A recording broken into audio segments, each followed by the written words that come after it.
The teacher asked Ishan to read a sentence in English, and he actually invented his own language to read aloud. The teacher was furious. She has never taught a student as bad as him. She sent him to stand in the corner. On a math test, on a simple question like what is 3 times 9, he chose a bizarre solution.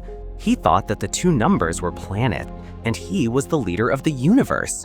He was in charge of moving the 3rd planet to meet the 9th planet. Then the 3rd planet hit the 9th planet hard and destroyed it. So the boy came up with the answer. 3 times 9 equals 3. The boy was confident. He was going to get a 100 on his test, but he got a 0 in the end. After arriving home from school, he needed his parents to sign the paper. He was afraid of his parents scolding him, so he had an idea. He called 2 dogs, and they immediately ate the paper. When he got back, he told his parents, "The dogs ate my paper on the way home." They beat him up. He runs outside to play with the dogs, while some kids in the compound also play cricket. As the ball rolls toward him, Ishan is asked to throw it back. He picked up a classmate's ball and threw it outside the school. A classmate named Ranjit was so mad at him that he put Ishan in a chokehold. Ishan initially gets the upper hand, but Ranjit eventually hits his head on the floor. Ishan gets badly hurt and is forced to bite Ranjit so he can run away. As he heads into the apartment building, he knocks down Ranjit's plant pots and heads to the roof. He then thinks about what happened and starts crying. When he returns to his family's apartment, he saw his classmates' parents. They came to the door to demand compensation. Ishan's father didn't even ask for it and slapped Ishan across the face. Ranjit looks happy about this, and he tells Ishan's father that Ishan also tore his shirt. Ishan looks shocked because it's a lie, and he attacks Ranjit. Ishan's father quickly pulls Ishan back, and Ranjit leaves their apartment with his mom. Ishan's father then complains about how Ishan is always getting into trouble. As he's about to slap Ishan again, his hand nearly hits Maya. Ishan finds this funny, but Ishan's father looks pissed and threatens to send him to a boarding school if he doesn't change his behavior. The following day, Ishan's teachers call his parents to come to the school. When they get there, his teacher told Ishan's parents that Ishan had 0s in all his subjects. The principal said the boy must be mentally retarded. He was nothing compared to his brother's intelligence. To make matters worse, Ishan's brother Johan was the top student in the school. Ishan, on the other hand, was in 3rd grade. He had already failed twice.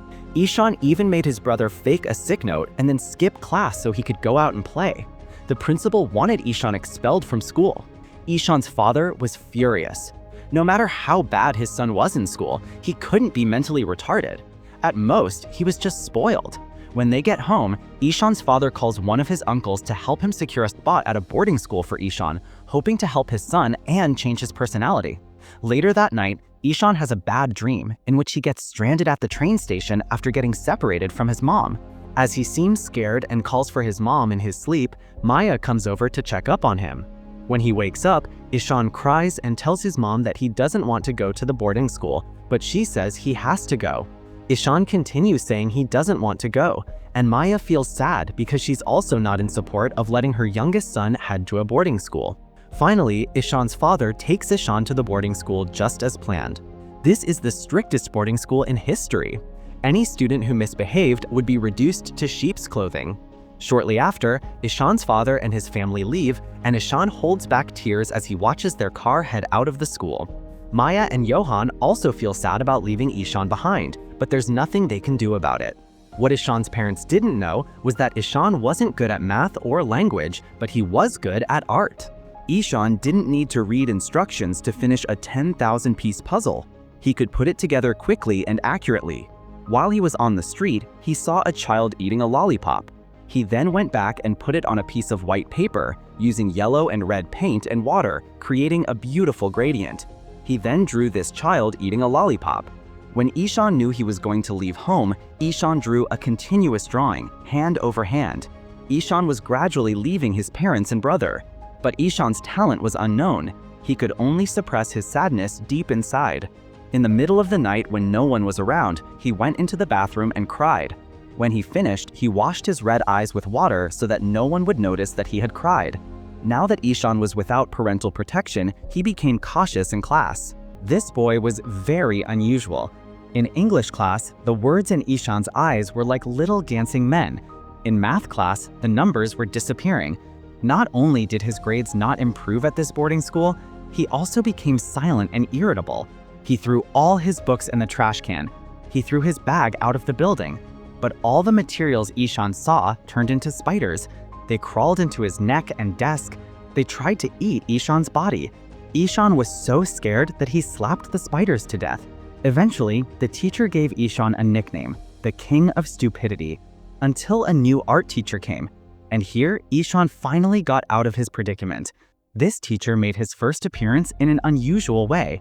He dressed up as a clown. He did 3 jumps in a row. He sang, he danced, and he played the flute for the students. He got a lot of applause from the students. This teacher's name was Ram.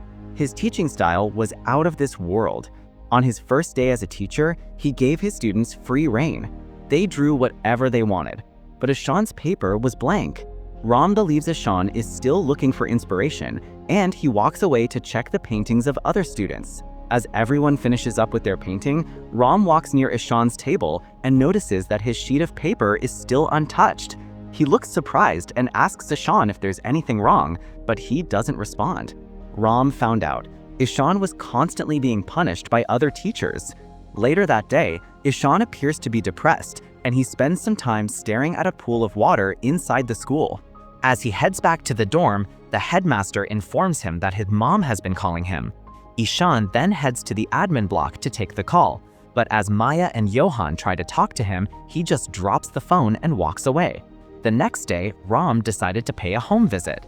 To get to know Ishan better, Ishan's parents showed Ram Ishan's previous exercise book. However, there was a drawing missing from the book.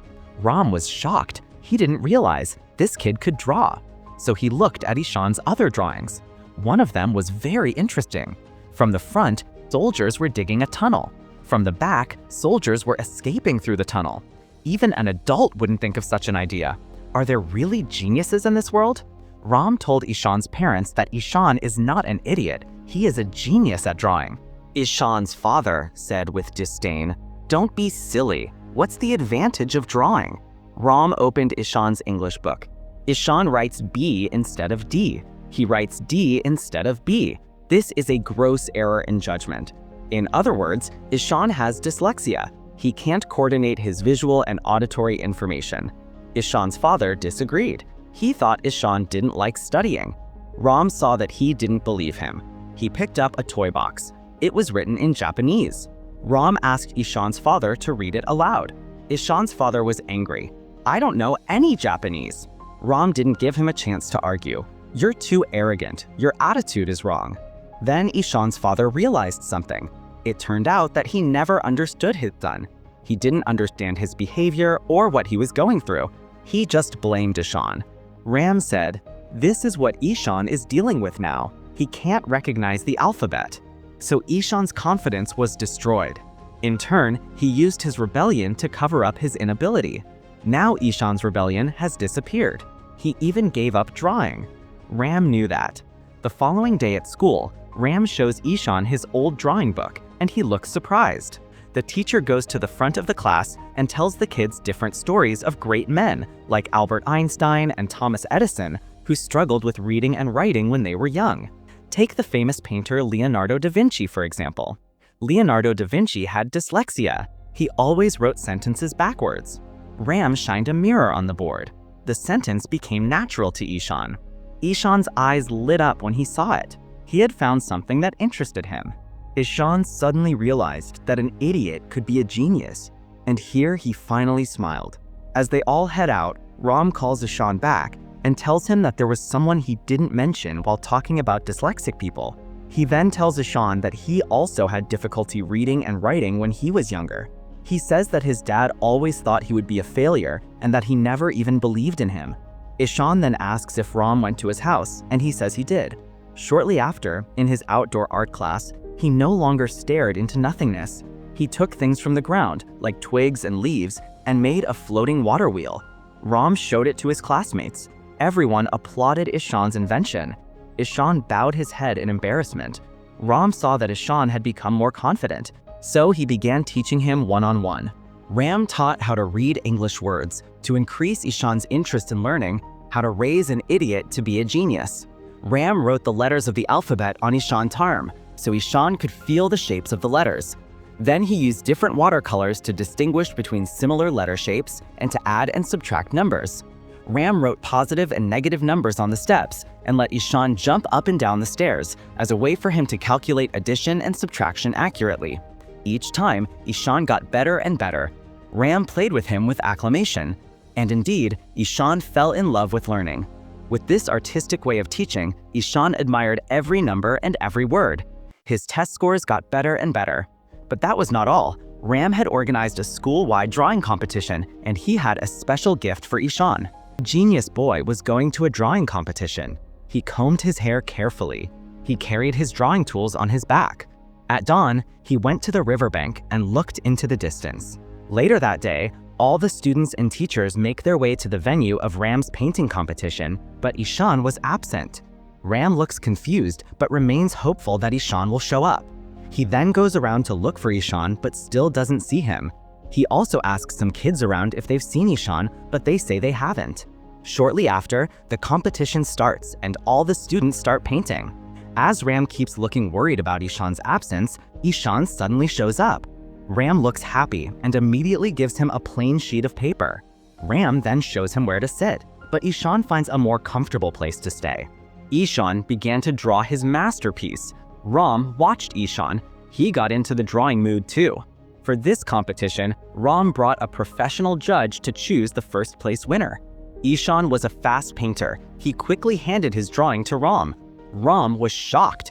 Ishan's painting was of him sitting by the stream outside the school, with trees, flowers, fish, and animals all coming out to play. It was like a scene of the earth coming to life, so Ishan went to the river. In Ram's painting, Ishan was laughing heartily like a happy teenager. Ishan was shocked. He felt the happiness he had been yearning for from this painting. Ishan's painting won first place. When the judges announced it, the audience applauded. Ram looks happy about this, but Ishan cannot believe that he has actually won the competition. As he seems shy, his classmates help him up and encourage him to go and collect his prize. Ram carried him to the stage. Ishan received his first award. This was not only an acknowledgement of Ishan's strength, but also a sign that Ishan's life had turned for the better. From that moment on, Ishan was no longer the king of stupidity. He was now a talented artist. But Ishan did not take the award right away. He turned and threw himself into Ram's arms because only the two of them knew how hard it was for him to receive this honor. After that, the principal drew Ishan the cover of the school brochure. To continue this honor, Ishan's parents were shocked and they were very grateful to Ram. And at the end of the day, Ishan was in Ram's arms. Ishan flew into the bright sky. That's the end of the movie. If you liked the story, so press the like button and subscribe to the channel.